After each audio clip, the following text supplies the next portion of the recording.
God is merciful. People who are suffering, they have a terrible life, and God is merciful. It could be worse. Even the Auschwitz, and you say God is merciful. Okay. Okay, it's a whole discussion. I just hear what Rabbi is asking. What do you say to a person who's suffering, like people in Auschwitz, and you say God is merciful? Could he be merciful? I mean, you're in Auschwitz, you're about to go into the oven or into the gas chamber. Person just who his family, his children being killed, is God merciful? I mean, you have to be at a special level to be able to deal with it. So sometimes you have to answer a question with a question. And you let the person think about that question. And when you think enough about that question, you realize that you really may be misinterpreting what suffering is, the value of suffering. Okay? That's the way you deal with it. Just to tell you one story, I want to get started with the Gemara. Many years ago, I was traveling, and when I speak, I say, God is merciful. So the person says, merciful? He says, you realize my parents both sides lost their families in the Holocaust. How could he be merciful? He says, the only thing we keep is the Seder. Outside of that, nothing else, because that's a family gathering. So I said to him, I want to ask a question. Do you believe in God? Yes. Do you believe God created the world? Yes. Do you believe God created Americans? The story goes back 29 years ago. Yes, created Americans. Are Americans good people, ethical, giving, kind, compassionate, nice people? Yes. I said, so you believe God created all these nice, ethical, moral people? If God is cruel beyond your imagination, why did he create such nice, ethical, kind, giving people? Seems to be a little incongruous, right? It's contradictory. He says, it's a good question. I said, maybe you should think about it. And you think about that, then somehow you're able to put some understanding in what suffering is. Okay? Not easy in some cases. Okay?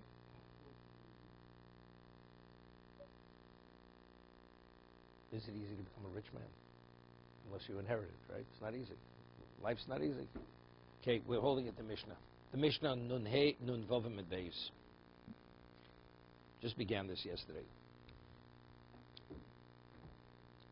Hamakarish be'orlo. The Mishnah speaks about all items that you're not permitted to benefit from. It's called Isur Ha'ano. A person marries a woman with orlo. That's the first 3 yields of a fruit tree. The Torah says it's off limits. You're not permitted to benefit from it. So you give the woman produce of orlo, b'kloya kerim. If a person plants a wheat field near a vineyard and there's an intermingling, the wheat is not permitted and the produce of the vineyard is not permitted. B'shor anisko. An animal, shor doesn't mean necessarily just an ox. Any animal that kills a human being, the animal, and it's pronounced to be stoned, that animal is Yisur Ha'ano. Although it wasn't yet stoned. There was a Gemar Din. The Beis Din ruled that the animal has to be stoned, has to be killed. It takes on a forbidden status. Yisur Ha'ano.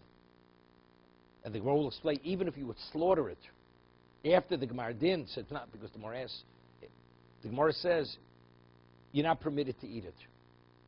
It's a Shora Niskal, the Torah says, Lo Yeh Ochel. The Gemara says, but if it's stoned, of course you can. It's Nevela. Does the Torah have to tell me Lo Yeh Ochel? So Gemara says, no. It's speaking where it was pronounced to be stoned, and the Shochet preempted the stoning and had it slaughtered. So factually, it's not Nevela, correct?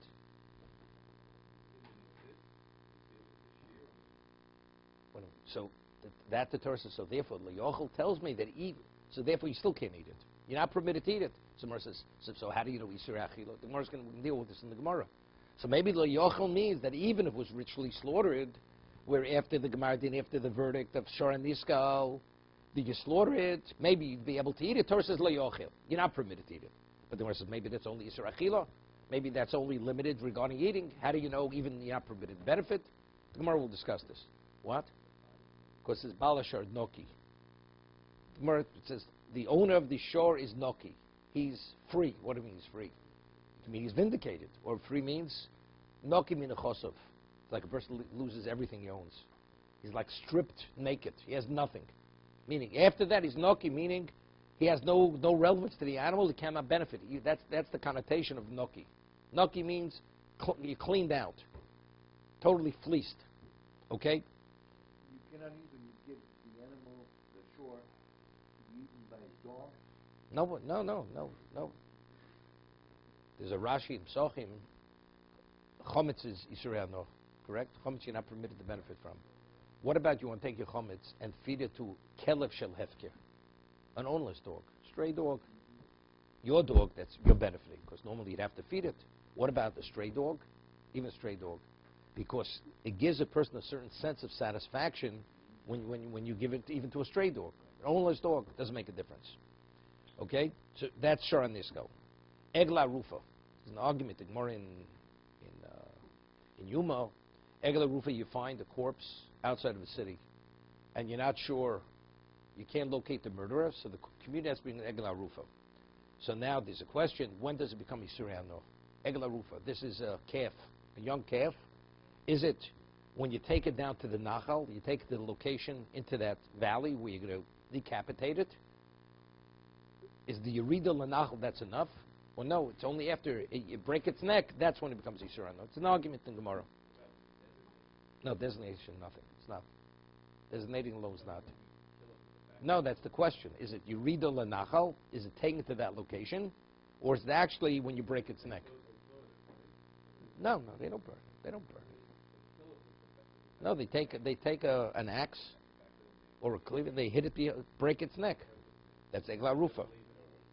Then they bury it. They bury it. Sipori Mitzora, the birds that are used for the Mitzora, is part of the ritual to reinstate him, the purity. Sar Nozir, the hair of the Nozir that we mentioned that's burnt in the Azora under the Shalmi Nozir. There's a Shlomim.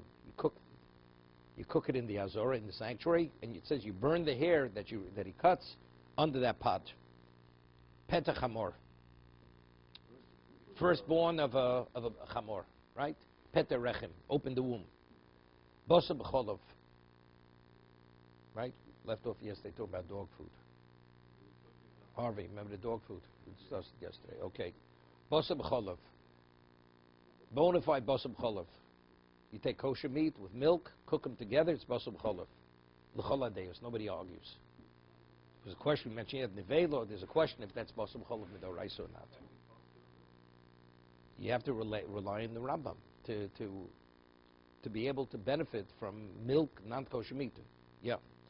If a person takes a non-consecrated animal and slaughters it in the sanctuary, that's ein mukudeshes. All these cases, she's not mukudeshes. Mochron v'kiddush b'dmein. What happens if you sold these items that you weren't permitted to sell? You sell to a goy, and now you have the money, the proceeds for selling something you weren't permitted to benefit from, and you take that money and you marry a woman. Mukudeshes, she's married. Why? Because you own the money. I mean, you may have done. You did the wrong thing. You did the wrong thing, right? By using the money, you're benefiting. But who owns the money? The money itself is not Yisur Hano, right? The money is not Yisur Hano. The money has value. No. You sell to a goy. No. But what's selling? What's selling? Selling is transfer of ownership. But if you have no ownership, what are you selling? The guy says, look, you know, I couldn't care less whether you own it or don't own it. I want it, I'll pay for it. What did you transfer it to him? You transferred nothing to him. For all intents and purposes, you know what it is? It's hefker. When a guy takes possession of Yisur Hano, he's like taking possession of something that's ownerless. It's an ownerless item. That did he paid you? He paid you. Of course, there's exersa kosuv. Lo yidbak. What rabbinic? What rabbinic? There's not rabbinic. It's not rabbinic. That's not rabbinic. It doesn't transfer on the money. That's what it said. It doesn't transfer on the money. No, that's a doraisa. It's not a drabonim. We say there's tfisas domim over there. No, that's a doraisa. It's not a drabonim. We'll see. Now, we discussed yesterday. You know, there's a proofs back and forth. The halacha is if somebody steals something. We had this earlier. If somebody steals something from someone, and then the thief wants the stolen item. The thief wants to consecrate it. Is he able to consecrate it? The answer is no. It's not his item, because the Torah says ki yagish ish es beso. You consecrate your house. So the Gemara says ma beso shelo. You can only consecrate something that's yours. I can only sell something that's mine. You steal something, you want to sell it. You can't. What are you selling? It's not yours to sell. But what about the owner, the victim, who it was stolen from? Could he sell it? When it's in the possession of the thief, could the victim sell it? So that's Ein B'Reshusah. It's not in his domain. It's not his domain. He can't exercise the ownership rights. Okay? So now there's, what about Yisur Hano? Something that you're not permitted to benefit from. Basar b'cholov. You have kosher meat, you have kosher milk, you cook them together. It becomes Yisur Hano. Is Yisur Hano Einu Shelo, or it's Ein B'Reshusah? You hear the question? Is Yisur Hano something, is it just not, because what is ownership? What is ownership? I'll give you an example. That's the question. That's the question. That's the question. That's the question. The question is like this: there's a Ran in the Dorim. First makes a netter, makes a vow. He says, "This item, I'm not permitted to benefit from, and nobody in the world is permitted to benefit from." That's what he says. So the question is like this, and then afterwards, later, he goes and he annuls the netter, what we call shelo. What is shelo? Shelo is what? It's retroactive. It's an annulment of the vow. It's retroactive as if he never made the netter. Okay? So the Ran cites some machlokes, an argument, whether after he annuls it, is the item hefker? Is it considered onerous? Okay? So he goes to explain. What is ownership rights? A person acquires something. So what does ownership right means? It means because you have intrinsic rights in the object, you could use it, you could dictate who uses it, who doesn't use it. You dictate its usage. What if Torah says you have no usage? You have no relevance to the object under any circumstance. Not eating, not benefiting, not goodwill, at no level. So what is the value of your rights? You have no rights. So your rights become defunct, and for all intents and purposes, your rights are actually nullified. You have no rights in it any longer. Wait. Let's talk about Yisur Hano, which you can't annul, not netter. Basar b'cholov. Okay, so what are your rights are gone. So let's talk about the netter. You prohibited this item to yourself and to everybody in the world. So therefore, you cannot in any way exercise any ownership rights in this item. Therefore, when the netter is enforced, everybody agrees. The ownership rights are actually annulled. They evaporate. They evaporate. They have no value. So somebody that would, let's say, damage it. Damage it. No. Let's say the netter. We made a netter. A netter. You said, myself or nobody in the world is permitted to benefit from this. No, even you can't benefit from it. I'm not permitted, nobody's permitted. And you have the right to make that netter. And he didn't know the netter. Wasn't shown in the netter. Now somebody goes and damages it. Is he liable as a damager? The answer is definitely not. Right? Right? Because it's ownerless. Right? The original owner owned it. His ownership rights are not relevant any longer. Correct? Now the owner goes and annuls it. So it's retroactive as if he never made the netter. So if he never made the netter, so therefore they're restored. Well, not that they're restored, it's revealed. If the netter was never a netter, so my ownership rights were viable rights. Were always viable, correct? So there's a machlokes, the Rashba and the Ran, whether those rights are reinstated or they're not reinstated. What's the machlokes? What's the argument? It's an interesting argument. No, but it's not reactivating. Factually, if netter is, let's say a person makes a netter, then he's shown on the netter. Was he ever in violation if he did benefit from it? He wasn't in violation because it's as if it never existed. So if it never existed, so it was a misperception of reality, right? So if that's the case, logically they should be restored, right? That's what you should say. Wait, right? You're a damager. So what's the rationale? The one says no, because again,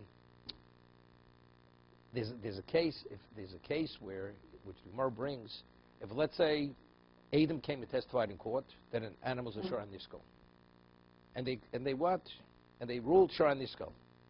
Later, other Adam come And they say, how could you witness that? Imoru, you said, Edim Zomimim. Now, it is your expertise. Edim Zomimim. Right? They were conspiring witnesses. Therefore, what's the halacha? The ruling is what? Is canceled. The original verdict is canceled. The question is, what's the status of the animal? Is the animal hefker, or is the animal considered the item of the one who they accused that his animal's a shor and niskol? The Gemara says that the animal's hefker. It's hefker. Why? Of course, in the person's mind, it's like he despaired from it, and his mindset that I have no relevance, it's the equivalent of hefker. So when a person is shola on the neder, initially when the neder was enforced, what was it? What? It was ownerless. It was ownerless. If the person initially says, I'm making a neder, but I'm going to find somehow, it's going to be in effect, next week I'm going to undo it. Then what? Probably there, the rights will not be lost. But when a person makes a neder, made a neder, doesn't make a difference. I'll tell you Tosus in Marcus in a second, okay? But this is the rationale. So you see from that Gemara that even though the psak itself is proven to be not valid, the verdict, because the Edom became Edom Zomimim, what is the status of the animal? It's hefker. So here also, even though the neder was retroactively annulled, but since at the time that the neder was in force, those rights had no value, and it seemed to be, it was going to be ongoing, not to have any value, therefore those rights are actually, they dissipate. Okay? That's the argument. That's the point. What I'm telling you, it has relevance. Now, Tosas asks a question, is a machlokes whether hasra sofik shmei asra or lo shmei asra. Right? What? Hasra sofik shmei asra. A person can only be punished if he's forewarned. Right? Person's a nazir. Nazir is not permitted to drink wine. So the Mishnah says in Marcus, right, that if he has a 10-gallon bottle of wine, he's just guzzling it down. And every time he drinks a revius, the Edom say, don't drink it, you're not permitted, you're a nazir. He says, Afal Pikain. And he just keeps drinking it. For every revius that he drinks, he's liable for another set of malchus. Right? Because he continuously violated the law of drinking wine, and those is not permitted. So Tosa has a question. Now, to receive malchus, you have to have asra. Let's say it's questionable whether, for instance, the halacha is there's a machlokes in malchus in other locations. To receive malchus, do you need a lav sheyesh bo maser or even lav she'ein bo maser? Right? We rule only lav sheyesh bo maser. The only time you have to be proactive when you violate a lav, like chometz b'Pesach. You have chometz on Pesach. It's a lav she'ein bo maser, right? You're possessing it. But let's say you eat nevela, right? You eat nevela. Person's about to eat nevela. That's what? You're actively violating the lav. Person gets malchus. Okay? Let's say you're of the opinion, lav she'ein bo maser loken olav. There's such an opinion. That even if it's done passively, you're in violation. Okay? And what is an example? No, sir. Torah says, lo sisir mene ad boka. You have a korban. It has to be eaten before dawn. This man doesn't. Before dawn, witnesses say, you're going to be, if you leave it beyond dawn, you're going to be in violation of what? Of lo sisir mene ad boka. So you better consume it before it expires. And he says, Afal Pikain, I will leave it. So the Gemara says that since the last moment he's able to eat it before dawn, so it's not so clear that hasra, it's on something which became, see, when you have the nevela is a fact. Don't eat the nevela. If you eat the nevela, you're going to receive malchus. Nevela is nevela. Here, this will become noser. Who said it will become noser? If I leave it another moment. But when I received the forewarning, it wasn't yet noser. So it's question whether hasra is viable or not. Okay? So it's afterwards. So now the question is like this. So Tosa is a question of malchus. So Tosa is a question of malchus. How do you give a person malchus for being a nazir? He could always be shoel. Right? Don't drink the wine. Let's say now he goes before a bezdin and he wants to nullify the nazirus. It's retroactively nullified. So if that's the case, every case of nazir, it should be hasra sofik. So if you're of the opinion hasra sofik lo shmei hasra, that a questionable warning, because it may not be, is not a viable warning. So how's the Nazir ever subject to Malchus? Someone says, don't drink the wine, you're Nazir. And he says, it does make, I'm drinking it in either case. I'm drinking it. Okay. Next week he goes before the Bezdin, he nullifies the Nazirus. So retroactively, everything was As if he was never a Nazir. He was never a Nazir. So when he received the Asra, it's questionable. Is this going to be a viable Nazir? It's not going to be a viable Nazir. We should say we'll have to wait and see. but the owner said not That's Tosa's question. It's Tosa's question in Marcus. So how do we rule? No, not how do we rule. We rule. It's a real. But this is the question. So Tosa says that since presently he's a Nazir, there's a presumption he will not be Shoel. Yes. Right? That's the presumption. So because the presumption he won't be Shoel, so we treat it as Asra's Vadai. It's something later that happens, but at the time of the Asra, we deal with factually. If he's Shoel, that's a different story. But in terms, you deal with the reality. Reality, it's in place now. So let's say a person makes the netter. I will not benefit, nobody will benefit. That's like the Psaka Bezdin, it's a Shor Nishko. But you never know. Maybe Aid will come and find the first witnesses to be conspiring. Adim Zomi. But factually, I mean, it's remote. Is it going to happen? Probably not. You're creating that reality right then and there in that state. So Until you see differently. So since in the person's mindset, for all intents and purposes, this animal has no value to him any longer, so therefore his rights dissipate. Right? So that's the svar of Yisrael Eino Shelo. That's the position, Eino Shelo. It's not his. it has to be really clear because What? it has to be clear that he said Yeah. Okay? That's Eino Shelo. So Basa B'cholov. That you can't undo. So you'd say, Eino Shelo. Okay? But Tosa asks a question. But there are other, there's a Dvar of Ram. There's a sefer called Dvar of Ram. It's written by the Kovna Rav. And over there, he discusses it at length, this whole discussion. And he shows that certain places we see a person does have certain rights, which would indicate his ownership rights are there, except it's Einu B'Shuso. It's like the thief having it. It's beyond your grasp. It's yours, but since you're not able to exercise your rights, it's beyond your grasp. You don't have control over it. I mean, once you have rights, the rights always remain. They always remain. But so why can't you transact it? Because to transact something, you have to have full control over it. And since the Torah limits your rights, Torah says you're not permitted to benefit, therefore you can't transact those rights. So what would the halachic difference be? Let's say you have an animal, a shor in this case, the animal would gore. Would gore someone. You're liable. It's your animal. Your animal is the gora. Right? But if you say that it's not yours, that your rights dissipate, it's an animal which is hefker. It's an ownless animal that gored or that damaged.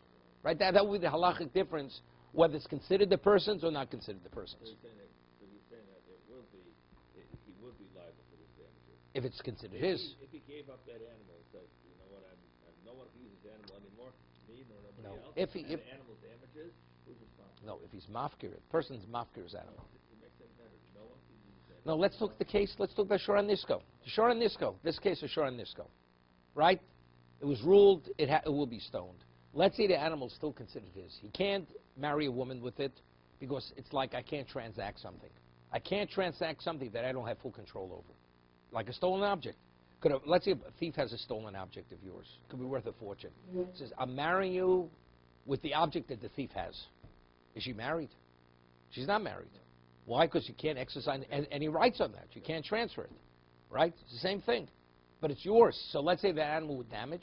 You're the damager because you're responsible. I'm coming to explain your machlokas rishonim. Yisrael, no, is it Einu Shelo? Is it not yours whatsoever? So I'd explain the concept. Rights are to be exercised. If you can't exercise rights, they become defunct. It's irrelevant. You have no rights in it any longer. Or no. Once you have rights, those rights, ownership rights remain. However, you can't act on those rights, but the object is still considered your object. For liability. So it's only liability because you can't transfer it. It's still yours. It's still yours. So you'll have liability.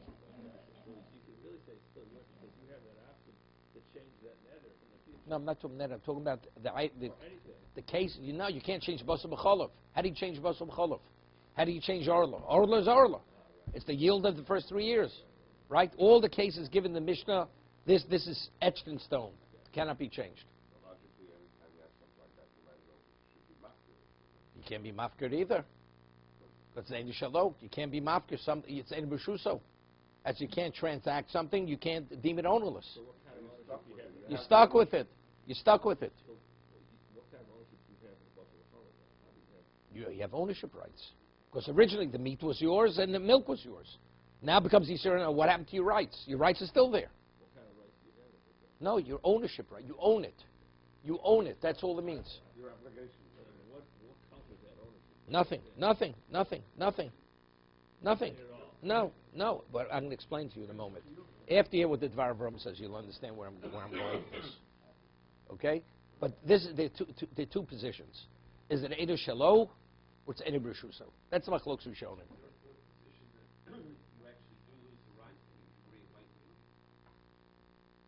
Yeah, that would only be by neder, but not by the examples given them. Let's talk about the cases in the Mishnah. Okay, so now let's talk about the cases of the Mishnah. Okay, so now Tosas has a question. Mekarish ba'ola edim kudeshes. So take a look at the Pirush Tish Yisrael no vim Tomar. So Tosas has a question. Amayin kudeshes hoshori lehonis menesh lo kederach hanoso. Why is she not married? He gave her something of value. Of course, you can benefit from the item in an unconventional way. Could you compare kol shor? As the Gemara says in Psochim, chometz is only you're not permitted to benefit conventionally, but unconventionally you're permitted. So it has value. You could benefit from it. Yetos's question. I gave you an example. Let's say a person will take the chalev of shor and nisko. That's the fat, and the person has a wound, and he wants to apply it to the wound to alleviate the pain. On a Torah level, you're permitted to do this. Why? Because that's not the conventional way you benefit from fat. Right? Fat, you eat it, you wax hides with it, but you don't use it as what? As to relieve pain from a wound. So that's called shloka derech hanoso. You're permitted. So that's Tos's question. Orlo, when the Torah says you're not permitted to benefit from orlo, that's conventionally. But if you want to benefit unconventionally, you can. So if that's the case, it has value, right? So what is not factually the item she receives has value, like the comments. So Tosas answers: Yesh lomar bekan mayri delekashav pruta el kedar chanoso. The amount that unconventionally it's worth less than a cent. So you do mekadosh with a pruta. That's what she's saying in Mukudeshes. Okay? Otherwise, she could be. If you gave it, let's say, an enormous amount of produce, and it was clear, you can't benefit conventionally. Unconventionally, you have a Sheva Pruta, Mukudeshes. That's what those are saying. The case of the Mishnah says, ain't Mukudeshes, because unconventionally, it's supposed to be Sheva Pruta. It's worth less than a cent. That's the case of the Mishnah. That's the first answer Tosas gives. All the items in the Mishnah. Inami, Yishloma demar shapi de iko shave pruta. No. Avshlu keder chanoso. Even the fact that it has value, minimally unconventional usage. He gave us some value. However, komokum, kev sheisha svura sheyesh lo lehonos der chanoson. Since the woman, she believed in her own mind that she fit this the conventional way, be'en okay, which is not reality. Lo samcha daito. Vavi mekach tos or kiddushin tos. That's what it is. The whole thing. She did something of greater value, and she received something of lesser value. Therefore, she's in Mukudeshes. So therefore, let's say you would tell her in advance, what I'm giving you now, although I'm giving you 50 pounds of fruit, and you cannot benefit conventionally, but minimally it has value, shavet pruto, and she says, I accept. She's married, right? So we have a question, what's the Mishnah speaking about? Either speaking, where even if he explains it, but since it's postum shavet pruto, she's not Mukudeshes, or he didn't explain it to her, and therefore she thought she was receiving more, therefore it's kiddushin tos. That's Tos's two answers. Now, why is it difficult in the Mishnah? Why is it difficult? Okay, so we're speaking specifics. Otherwise, Tos asking a phenomenal question. Where says in Psochim, If you give something, Yisrael, no, but if you can benefit unconventionally, it's worth it. You gave us something of value. Right? So this is what the Dvar Avram says. So the Dvar Avram says something phenomenal. There's certain Yisrael, no, not only are you not permitted to benefit conventionally, even unconventionally. And certain Yisrael, no, it's only conventional, but not unconventional. So if you tell me you're not able to benefit even unconventionally, so your ownership rights in the original object, right, has no relevance. Because there, under no circumstance could you exercise your rights as an owner.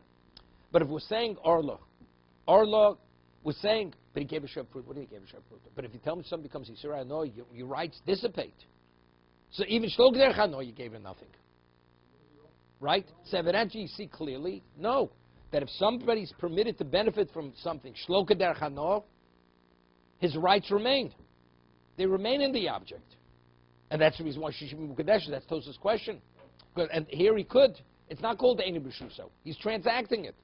Tosaf says factually, if the Surah was a Shavet Pruta, and he gave it to her for marriage, she's Mukadeshes. She's able to acquire it.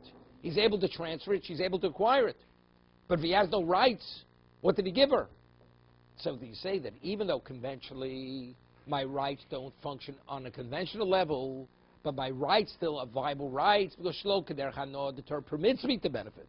So therefore my ownership rights has value. That's how he reconciles all the various proofs back and forth. Where it says you have no rights, that's Einu Shelo, it's speaking in a context where even Shlok Derech Hano, you're not permitted to benefit. So therefore, those rights, under no circumstance, could be exercised. Therefore, they dissipate. They're totally defunct. The rights have no relevance any longer. But if you're able to benefit Shlok Derech Hano, as the cases in the Mishnah, then it's not reactivated. They were never lost. Because even presently, I could benefit from Shlok Derech Hano.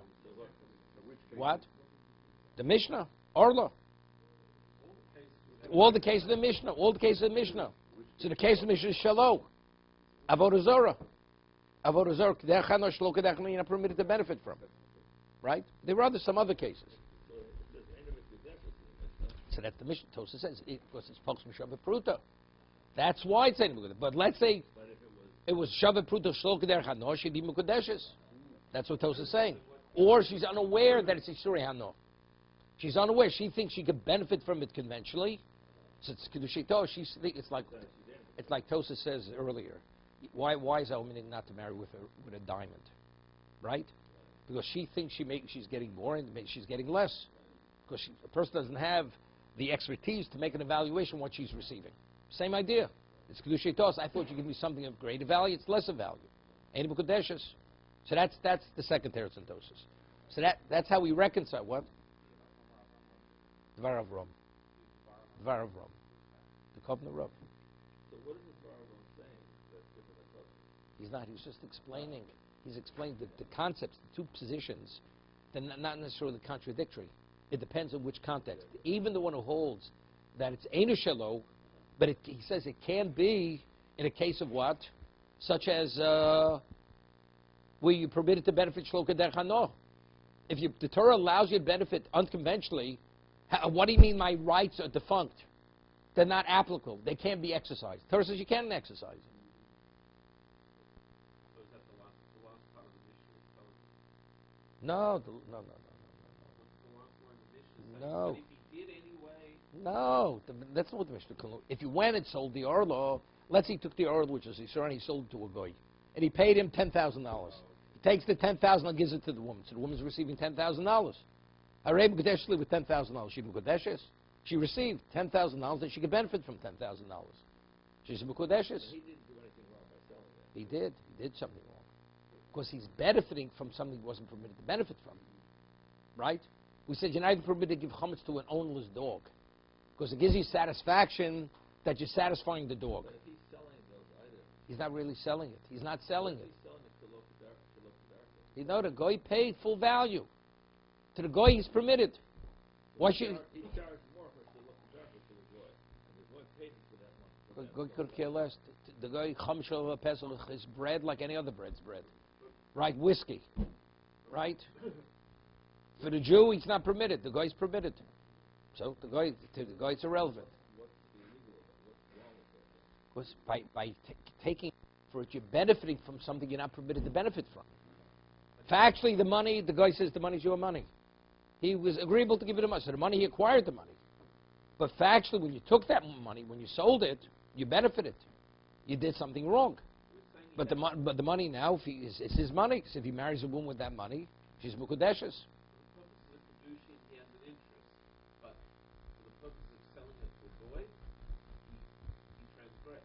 He transgressed. He wasn't permitted.